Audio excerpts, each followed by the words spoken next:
기도라고 하는 것은 하나님의 임재 안에서 하는 기도를 지칭하는 말입니다. 그러니까 우리가 늘 하나님의 임재 안에 살아가고 있는데 인식하지 못하고 사는 경우가 많습니다. 그래서 하나님의 임재를 더 인식하고 또 느끼고 더 충만함을 경험하는 가운데 하나님이 내 마음속에 이렇게 우러나오게 하시는 기도, 그래서 성령의 바람을 타고 하는 기도, 그 기도가 현실이 되어 이루어지게 되고 또 표적이 되고 기적이 돼서 나타나게 됨으로써 우리는 그것을 능력 기도라고 그렇게 지칭하는 겁니다. 예수님께서 너희에게 능력이 입혀올 때까지 이 성에서 유하라, 떠나지 말아라 라고 말씀하시기도 했고, 또 성령이 너희에게 임하시면 너희가 권능을 받고 그 능력이 임한다라는 뜻입니다. 그러면 예루살렘과 온 유다와 사마리아와 땅끝까지로 내 증인이 될 것이다 라고 얘기했고, 사도들이 바로 이 성령의 능력을 힘입어서 예루살렘부터 시작하여 복음을 전하고 표적과 기사들을 나타내면서 많은 영혼들을 깨우치고 또 그들을 구원으로 이끄는 그런 놀라운 역사를 이룬 것처럼, 오늘 이 금요 능력 기도회가 정말 능력 있는 기도가 되어져서 성령의 바람을 일으키고 성령의 불길을 일으키고 교회 복음의 활성화, 그리고 교회가 부흥하고 성장하고 또 가정마다 믿음의 가정들이 형통하고 또 자자손손이 하나님의 은총 속에서 번성해 나가는 그런 복이 표적처럼 기적처럼 나타날 수 있기를 바랍니다.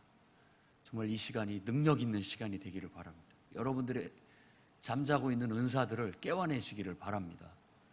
지식의 말씀, 지혜의 말씀, 각종 능력 행함, 또 방언 기도, 또 치유에 병 고치는 은사들도 오늘 또 나타날 수 있기를 바랍니다. 예수님은 어제나 오늘이나 동일하다고 말씀하십니다. 사도행전 때 그렇게 하나님이 역사하셨다면 오늘 기도하는 우리들 가운데도 동일하게 하나님 역사하시리라는 믿음을 갖고 소망 가운데 기도하시기 바랍니다. 여러분들의 부르짖는 기도가 하나도 땅에 떨어지는 거 없이 그대로 다 이루어질 줄 믿고 함께 기도하는 시간들이 됐으면 좋겠습니다. 계속해서 마태복음을 배우고 있는데, 이 능력 기도의 시간에 마태복음에 나와 있는 5묶음의 예수님의 가르침, 첫 번째는 산상수훈, 그 다음에 두 번째가 바로 제자들을 세우시고 그들에게 복음 전파 사명을 부여하셨던 그 복음 전파를 사명에 대한 가르침, 그 다음에 천국 비유, 하나님 나라에 대한 비유, 지금까지 우리가 하나님 나라의 비유에 대해서 배워왔고, 그 다음에 네 번째 나타난 것이 바로 믿음 공동체에 대한 실천 지침이라고 할 수 있는 예수님의 가르침이 나타나 있습니다. 그래서 이 18장은 다 그런 내용입니다. 그리고 마지막 한 묶음은 이제 앞으로 임하게 될 마지막 날, 세상 끝날 하나님의 심판에 대한 가르침이 나타나 있습니다. 그래서 오늘은 이제 18장을 처음 시작하는 첫날로서 믿음의 공동체, 그러니까 오늘로 한다면 교회입니다. 교회 공동체에서 구성원들이 공동체성을 가지고 어떻게 실천해 나갈 것인가에 대한 예수님의 가르침이라고 할 수 있습니다. 그래서 저는 그 첫 번째 시간으로 오늘 1절에서 4절 말씀을 통하여 겸손이라는 주제로 같이 은혜를 받고자 합니다. 오늘 말씀의 시작은 천국에서 누가 가장 큰가? 라는 질문에서 시작됩니다. 제자들의 질문, 그리고 예수님의 답변은 천국에서 큰 자가 되게 하는 것은 다른 것이 아니라 어린 아이와 같으면 된다 라고 해서 자기를 낮추는 자가 곧 천국에서는 큰 자다라는 그런 가르침을 줍니다. 그래서 이것을 우리는 자신을 낮춘다라는 의미에서 겸손이라는 단어로 말할 수 있고, 성경의 가르침 그리고 교회의 가르침, 우리가 실천해야 할 위대한 실천의 덕목 겸손을 오늘 배우고 함께 실천해 나갈 수 있었으면 좋겠습니다. 자, 맨 먼저 우리는 자신이 죄인임을 인정하는 것부터 배워야 합니다. 우리가 예수님을 믿는다라는 말은 그냥 나 예수님 믿습니다 라고 말하는 게 아니라 그 말 속에는 내가 예수님 앞에서 얼마나 큰 죄인인지를 깨달았습니다 라는 고백이 그 속에 깔려 있다라는 겁니다. 오늘 이 말씀 속에 누가 가장 크냐 라는 질문이 있는데 이 큰 자라는 용어, 제자들이 누가 천국에서 곧 교회에서 누가 가장 큰 자냐, 위대한 자냐, 높은 사람이냐 라고 묻는 제자들의 큰 자에 대한 인식, 이것부터가 잘못되었다라는 겁니다. 그러니까 우리가 세상에서 생각하는 높은 사람 혹은 세상에서 말하는 위대한 사람에 대한 개념부터 다시 정립하고 들어가야 된다라는 겁니다. 세상에서 말하는, 그리고 지금 제자들이 질문하는 바탕에 깔려있는 큰 자라고 하는 것은 권력, 지위, 어떤 영광과 관련된 큰 자를 말하고 있는 겁니다. 그러니까 우리도 내가 더 우월감을 갖고 또 다른 사람들 앞에서 내가 더 돋보이고 또 내가 더 주도력을 갖고 어떤 이런 것들에 있어서 위대함, 내가 더 큰 사람이다, 내가 더 믿음이 뛰어나다, 내가 더 신앙이 좋다, 내가 더 교회에 오래 다닌 사람이다, 내가 교회에서 더 직분이 더 높은 사람이다, 내가 더 기도도 많이 한 사람이다, 내가 성경을 더 많이 알고 있다, 이런 개념으로서의 큰 자라는 개념을 갖고 있다라는 거예요. 그런데 예수님은 그런 개념을 갖고 있는 제자들에게 어린아이를 이렇게 딱 세우시고 어린아이를 교육 모델로 삼고 이 어린아이와 같지 아니하면 누구도 천국에 들어갈 수 없다라고 그렇게 얘기를 합니다.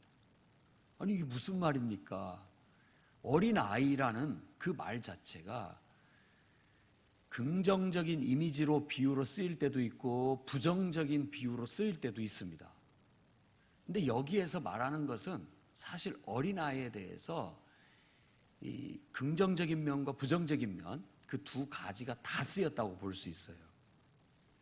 어린아이는 뭔 모르는 아이, 그리고 보잘것없는 아이, 사람, 미미한 존재. 그러니까 우리가 보통 쓰는 우리 동양 문화권에 쓰고 있는 소자라는 뜻입니다. 작은 자, 내세울 것 없고 보잘것없다라는 그런 의미로서 어린아이를 이렇게 내세우고 있는 겁니다. 그도 그럴 것이 우리가 예수님의 십자가 앞에 딱 섰을 때 우리는 그야말로 아담과 하와가 범죄하고 하나님 앞에 섰을 때 감히 그분 앞에 나서지 못하고 부끄러워 자기 몸을 가리고 숨으려고 했던 것 같은 죄인이라는 의식을 가져야 된다라는 겁니다. 그러니까 교회에 나와서 지금 이 자리에서 눈물을 흘리고 찬송을 부르고 정말 막 너무나 감사해서 하나님 앞에 기도를 드리고 예배를 드릴 수 있는 것은 자기가 얼마나 큰 죄인인지를 자각한 사람이라는 반증이 된다라는 겁니다. 그럼 거꾸로 내가 지금 하나님 앞에 나와 예배를 드리고 있고 하나님을 찬양하고 있는데 전혀 하나님 앞에서 자기가 부끄러움도 모르고 연약함도 모르고 죄인이라는 것도 모르는 사람은 어찌 보면 천국이 뭔지도 모르는 사람이라는 뜻입니다. 구원이 뭔지도 모르는 사람이에요. 은혜가 뭔지도 모르는 사람이라는 거예요. 복음은 우리가 예수 그리스도의 복음을 전했을 때 모든 사람들이 복음을 듣고 난 다음에 다 똑같이 나오는 반응은 뭐냐? 회개예요. 그 말은 무슨 말이냐면 자기 마음의 찔림을 받고 자기가 죄인이라는 사실을 자각하게 된다는 겁니다. 성경에서의 겸손은 겸손하게 행동하십시오. 그럴 때 겸손해야지. 이건 겸손이 아닙니다. 그냥 나도 모르게 나오는 겸손. 왠지 모르게 나는 하나님 앞에 정말 죄인 중에 괴수라는 그런 개념을 갖고 있는 거예요. 감히 하나님 앞에 내가 얼굴을 들 수 없는 부끄러운 존재고 부족한 자라는 의식을 갖고 있는 겁니다. 그런데 그것만 갖고 있으면 우리는 비참해서 감히 살 수가 없을 겁니다. 그런데 바로 그런 마음을 가진 우리 가운데 그것과 상대적으로 부어지는 하나님의 은혜,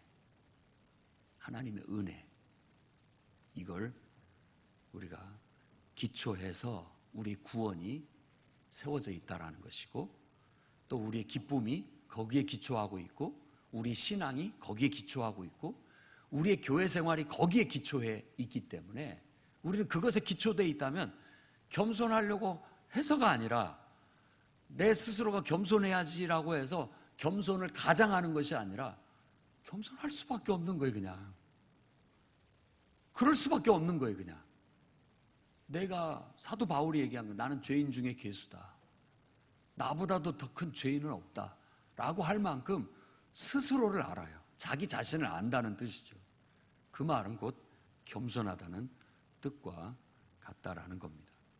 그러니 우리가 하나님 나라에서 내 기도를 열심히 해서 누구보다 기도 잘하는 사람이 돼야지, 또 누구보다도 예배 잘 참석하고 예배 잘 드리는 사람이 돼야지, 성경에 정말 내가 남들보다 더 잘하는 사람이 돼야지, 이런 마음 자체가 사실은 하나님 앞에서 나쁜 건 아닌데 그것이 우리 앞에서 이렇게 부각이 되면 안 됩니다.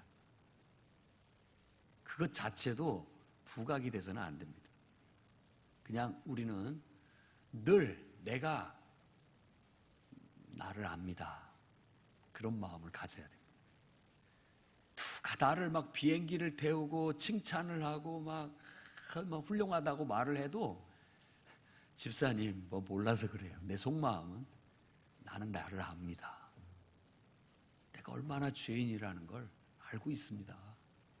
내가 얼마나 불완전하고 연약한 자인 거를 나는 이미 예수님을 만났을 때 너무나 절절히 알았기 때문에 아무리 집사님 그렇게 말씀하셔도 내 마음은 그런 마음이 들지를 않는 거예요.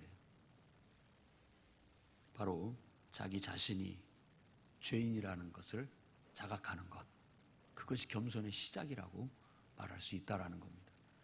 그것을 어린아이를 통해서 예수님은 우리에게 보여주고 있는 겁니다.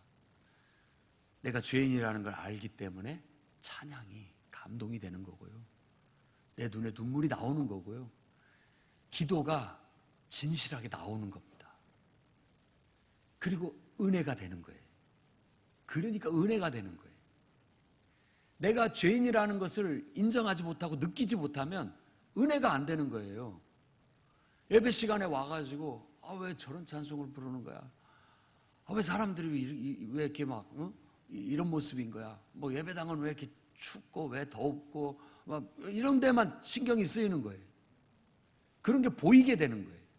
그런데 내가 정말 하나님 앞에 가늠하다 잡힌 여인처럼 정말 부끄러운 죄인이라는 자화상을 갖고 있다면 다 감사한 거예요. 그냥 감사해. 교회가 있는 것이 감사하고, 이렇게 나와서 예배 드릴 수 있다는 게 감사하고, 이렇게 찬송을 부를 수 있다는 게 감사하고, 기도를 할 수 있다는 게 너무 좋고 감사하고, 모든 것들이 거기에서부터 정말 신앙으로 우러나오게 되는 그 모든 것 밑바탕에는 우리가 죄인이라는 인식, 거기부터 시작된다는 겁니다. 여러분들이 그 사실을 정말로 잊지 않기를 바랍니다. 처음 예수 믿었을 때 그 느낌을 잊지 마십시오. 처음 마음 끝까지 가셔야 됩니다. 다만 내가 감사하는 것은 내가 그렇게 죄인이고 부끄럽고 부족하고 연약하고 정말 내세울 것 없는 존재임을 알면서도 늘 당당하고 늘 품위 있고 이렇게 살아갈 수 있는 건 하나님의 은혜 때문이라는 거예요. 하나님의 은혜 때문이라는 거예요. 그래서 이 신앙인들의 마음은 늘 넓고 따뜻하고 또 그걸로 인해서 남들이 봤을 때는 겸손하다라고 그렇게 느낄 수 있다라는 겁니다. 그런데 오늘 다시 한번 내가 얼마나 죄인이었고 죄인인지 다시 한번 깨닫기를 바랍니다. 지금도 하나님의 은혜가 내게 벗겨져 버리면 나는 똑같은 또다시 죽을 수밖에 없는 영원히 심판받고 멸망받을 수 없는 흉악한 죄인이라는 거, 그게 나와의 자화상이라는 거 잊어서는 안 됩니다. 그런데 그런 마음을 갖고 있는 사람이 어디 교회에서 큰 소리 칠 수가 있습니까? 누구 앞에 감히 뭐 이렇게 자만할 수 있고 교만할 수 있고 자기를 높일 수 있단 말입니까? 그게 안 되는 거예요. 그 자체가 내 본질에서부터 나오지를 않는 것이죠. 그런 겸손이 여러분에게 있기를 바랍니다. 그 다음에 두 번째로는 예수님이 제자들에게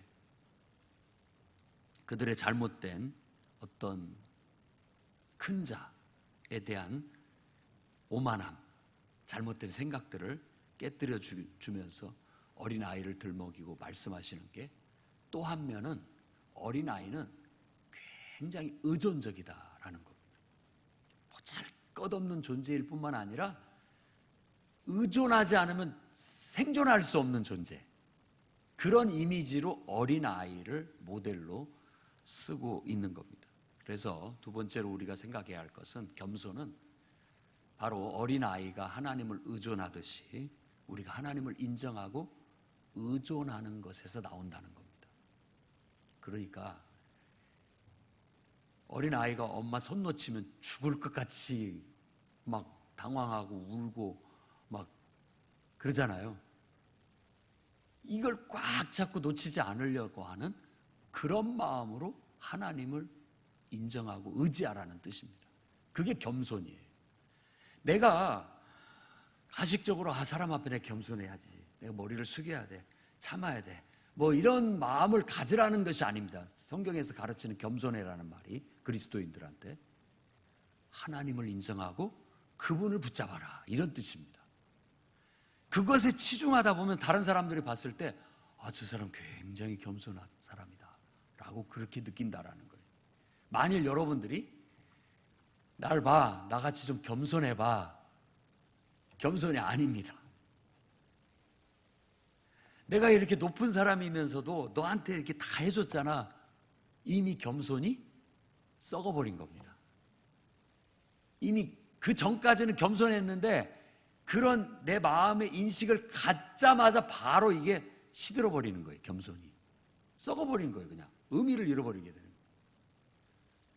누가 뭐라고 해도 아유 참 훌륭하십니다, 겸손합니다 해도 뭔 소리야, 나는 그냥 하나님만 붙잡고 있을 뿐인데, 그런 마음을 가져야 되는 거예요. 나는 그냥 하나님만 보고 있는 것이고 하나님만 붙잡고 있을 뿐인데, 자꾸만 그렇게 해야 돼요. 마귀는 여러분들이 그런 인식을 갖고 은혜 받는 걸 너무나도 싫어하기 때문에 자꾸만 여러분들을 그 하나님을 붙잡고 있는 손을 떼어내게 해가지고 내 스스로가 잘할 수 있고, 내 스스로가 그야말로 괜찮은 사람이고, 내 스스로가 능력 있는 사람인 채 그렇게 인식하도록 만들어서 우리를 실족시키려고 합니다. 그러다 보면 처음에 우쭐대는 것 같은데 어느 순간 보면 완전히 내 마음은 메말라 버려요. 은혜가 없어지고 기쁨이 없어지고 이상하게 감정적인 복잡한 대립이 생기고 막 시기 질투가 생기고 막 완전히 마귀의 괴략에 빠져가지고 내 인생이, 내 심령이 상해버리고 마는 거예요. 내가 지금 뭔가를 원칙을 놓쳤구나. 그저 내 눈에는 하나님만 보여야 되고 나는 그냥 하나님 손 붙잡고 나가는 그거에만 집중을 했어야 되는데, 내가 사람을 보고 있구나, 내가 환경을 보고 있구나, 다른 사람의 말에 내가 집착하고 있고 그것에 내가 이해관계에 얽혀 있구나. 그러면 우리 인생이 굉장히 곤란해집니다. 피곤해지고 힘들어집니다. 그래서 주님은 지금 제자들이 와서 천국에 가서 누가 훌륭한 사람이 될까요? 어떤 사람이 돼야 되는 겁니까? 라고 말하는 그 생각부터 고쳐먹으라고 지금 말하고 있는 것이고, 그 고쳐먹는 것을 어린아이라는 아이를 통해서, 어린아이가 보잘것없는 것인 것처럼 너희가 하나님의 은혜 없으면 정말 보잘것없는 죄인이라는 거 잊어서는 안 된다. 또 너희 손이, 너희 눈이 하나님과 눈 맞춤, 그리고 너희 손이 하나님을 손을 붙잡는 거, 그거 놓치면 완전히 끈떨어진 년이다 라고 주님이 제자들을 가르치고 있는 겁니다. 하나님 나라 안에서 내가 보이기 시작하면 지금 여러분 큰일 난 겁니다. 자꾸 내가 정말 이 교회를 위해서 이만큼 했는데, 혹은 내가 너한테 얼마나 해줬는데, 이렇게 자꾸 내가 이렇게 드러나잖아요. 그러면 지금 내가 지금 뭔가 마귀에게 사로잡혀 가고 있는 거예요. 그러니까 지금 복음의 원리를 놓치고 있는 겁니다. 그럴 때에는 기도하셔야 됩니다. 기도하셔야 됩니다. 내가 지금 마음이 은혜를 잃어버리고 있구나. 하나님의 은혜를 내가 놓치고 있구나. 말씀이 내 안에서 약해졌구나. 성령의 충만함이 내가 식었구나. 성령을 내가 소멸하고 있구나. 두려운 마음을 갖고 하나님 앞에 나아가서 어린아이처럼 기도하셔야 됩니다. 부르짖고 찬송하고. 그래서 내 눈에 하나님이 다시 보이고 하나님의 은혜가 느껴지고 정말 기쁨이 회복되고 감사가 회복된다면, 그 상태에서 다시 여러분에게 주어진 현실을 헤아려 보고, 여러분과의 다른 사람과의 관계를 다시 헤아려 보고 재정립해 나가시게 된다면, 아이고 집사님 정말 겸손하신 분입니다. 그렇게 되는 겁니다. 그렇게 되는 거예요. 그래서 오늘 이 말씀은 짧지만 우리에게 큰 울림을 주는 이야기입니다. 그리고 평생 우리가 예수 믿는다고 하면서 이 겸손 한 가지만 제대로 배우고 실천해도 우리는 구원받은 사람의 열매를 맺고 살아갈 수 있습니다.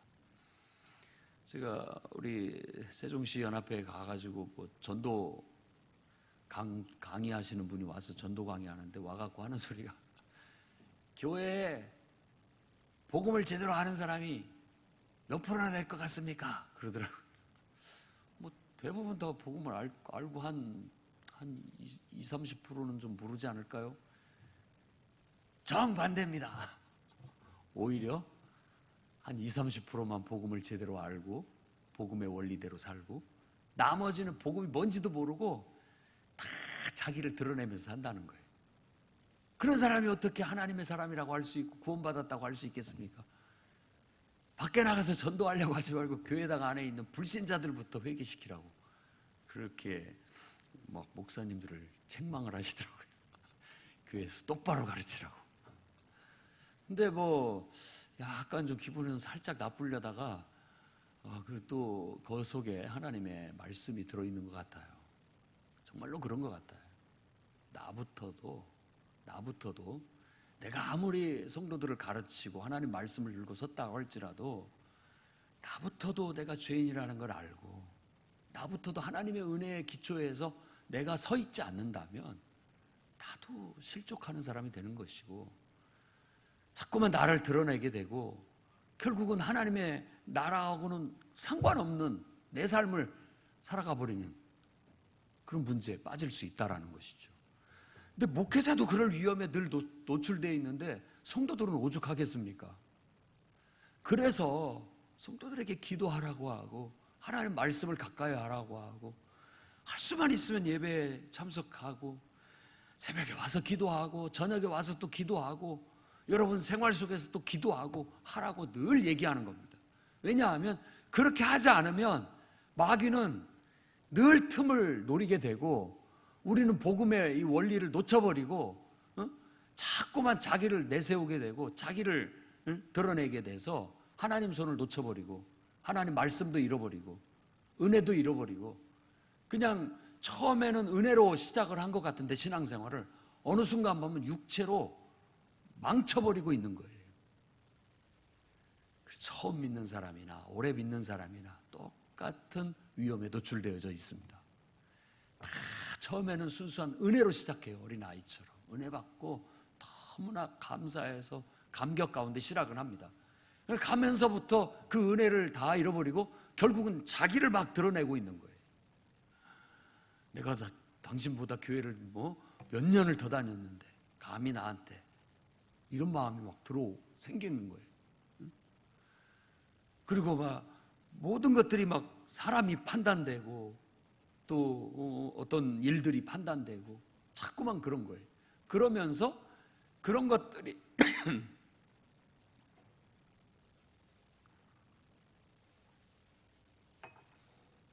그런 것들이 하나님의 정의를 추구하라는 하나님의 뜻 안에서 추구하는 건 괜찮은데 자꾸만 하나님과 무관하게 인간적인 감정에 사로잡히고 인간적인 사사로운 이해관계에 사로잡혀가지고 은혜를 다 잃어버린다 보면은 자꾸 사람들이 교회가 은혜가 없어, 성도들이 사랑이 없어 라고 하는데 정작 자기 마음이 냉랭해지고 자기 마음속에 지금 복음의 은혜가 사라져버렸고 정말 자기가 기도하지 못하고 자기가 성령을 소멸한 것에 대해서는 자각하지 못하는 경우가 많습니다. 서로 삿대질을 하고 서로를 비난하고 헐뜯다가 결국은 은혜로 시작했다가 육체로 다 망해버리는 거예요. 영혼이 실족하는 것이 그와 같은 것이라고 할 수 있는 것이죠. 이 하나님의 몸된 교회 공동체가 얼마나 은혜스럽고 좋은 곳입니까? 형제가 연합하여 동거함이 어찌 그리 선하고 아름다운고 아론의 머리에서부터 수염 옷자락에 흘러내리는 그 보배로운 기름을 봐라. 하나님의 은혜가 헐몬의 이슬처럼 내리는 것처럼 은혜가 막 철철철철 흘러넘치는 믿음의 공동체 얼마나 보기가 좋고 아름답고 존귀하냐고요. 그런데 바로 이 겸손이라는 은혜 이걸 잃어버리게 된다면 그 모든 것도 싹 사라져버린 거예요. 그러니 두렵고 떨림으로 우리가 믿음 공동체를 이루고 그런 은혜가 철철철철 흘러넘치는 시온의 이슬처럼 내 마음에도 촉촉한 은혜가 정말 풍성한 은혜가 또 이 교회 안에도 하나님의 성령의 놀라운 은혜가 흘러넘치게 하려면 우리가 죄인이라는 거 잊지 않아야 됩니다. 우리가 늘 하나님과 눈을 맞춰야 되고 하나님 손을 붙잡는 그런 믿음을 복음의 원리를 잃어버려서는 안 되겠다라는 겁니다. 그러니 어린아이처럼 주님 손잡고 동행하는 법을 배우십시오. 늘 주님의 눈을 바라보고 눈치껏 그분을 따르는 훈련을 쌓으십시오. 다른 것에 현혹되면 어느 순간 나도 모르게 손 놓고 거기에 쫓아가고 있는 거예요. 어린아이를 보면 부모를 잃어버리는 거예요. 그냥 그 시장통에서 막 너무나 휘황찬란한 것들이 눈에 들어오고 또 막 사람들의 치이다 보면 그런 걸 잃어버리게 되는 것을 경계해 나가야 되겠습니다. 겸손은 자기를 낮추는 거라고 말하고 있지만 결국은 자기가 자기를 낮추는 것이 아니라 하나님 안에서 내가 죄인임을 인정하고 하나님의 은혜로만 내가 살 수 있구나. 그래서 하나님을 향해서 정말 감격과 기쁨과 감사가 늘 아무것도 아닌 것에서도 우러나올 때 우리의 자아가 건강해지고 우리의 인격이 성장하고 성숙될 수 있다는 걸 아시기 바랍니다. 그래서 평생의 교회 생활, 이 믿음 공동체 안에서 여러분과 제가 겸손을 훈련함으로써 성장하고 성숙되어져 나갈 수 있기를 바랍니다. 요한 1서에는 2장 15절에 이 세상이나 세상에 있는 것들을 사랑하지 마라. 누구든지 세상을 사랑하면 아버지의 사랑이 그 안에 있지 않다. 다 잃어버리는 겁니다. 이 세상에 있는 모든 것이 육신의 정욕, 안목의 정욕, 이생의 자랑이니 다 아버지께로 온 것이 아니다. 세상으로부터 온 것이다.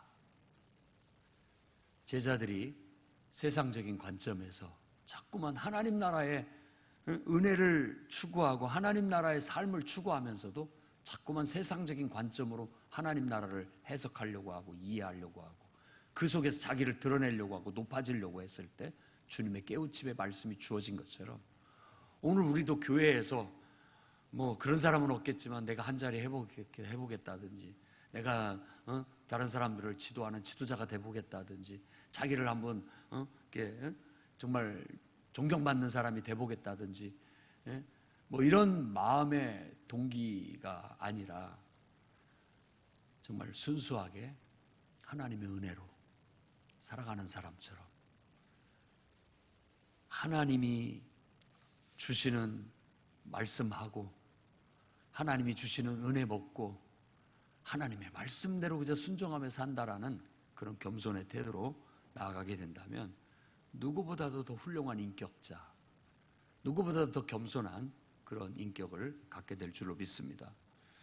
빌립보서 2장에는 아무 일에든지 다툼이나 허용으로 하지 말고 오직 겸손한 마음으로 각각 자기보다 남을 낮게 여기고 각각 자기 일을 돌아볼 뿐더러 또한 각각 다른 사람의 일을 돌아보아 나의 기쁨을 충만하게 하라. 이 말씀을 하시면서 그리스도의 마음을 배우라.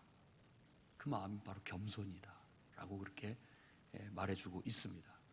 혹시라도 우리 안에 다툼이 혹이라면 옳고 그름이 자꾸 따져지고 또 이해관계가 자꾸 의식이 되고 자꾸만 남 앞에서 내가 잘 보이려고 하고 뭔가 좀 더 그럴싸하게 보이려고 하는 그런 것들이 앞서거든 다시 한번 예수 그리스도를 바라보시고 여러분의 죄와 허물 때문에 죽으신 그분의 은혜 다시 한번 돌아보고 그분 앞에 내가 뭘 내세울 것이 있을까? 그분 앞에서 내가 뭐 잘난 것이 있다고 내가 이럴까? 라고 스스로를 다잡아 정말 그 은혜 안에 겸손하게 살아갈 수 있었으면 좋겠습니다. 베드로는 그 베드로전서 4장 9절부터 11절에 서로 대접하기를 원망 없이 해라. 은혜를 알기 때문에 너무 감사해서 하나님께 내가 그 고마움을 표해야 되는데 하나님이 너무 사랑스럽고 고마우니까 하나님의 자녀된 형제자매들이 고마워 보이는 거예요. 그러니까 베푸는 거죠. 그러니까 대접하기를 원망 없이 할 수 있는 건 은혜로 가능합니다. 각각 은사를 받은 대로 하나님이 여러 가지 은혜를 맡은 선한 청지기 같이 서로 봉사해라. 내 것이 하나도 없어요. 청지기라는 뜻은 내 것이 아닙니다.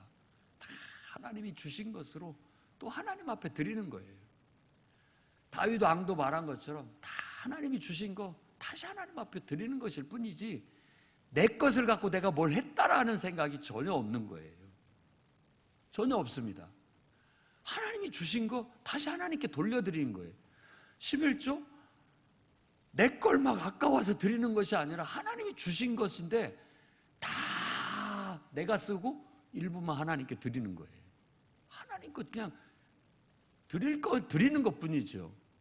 그저 감사할 뿐인 거예요. 드릴 수 있어서 감사하고 먹을 수 있어서 감사하고 섬길 수 있어서 감사하고 봉사할 수 있어서 그냥 감사한 거, 이게 바로 겸손의 열매라고 할 수 있겠습니다.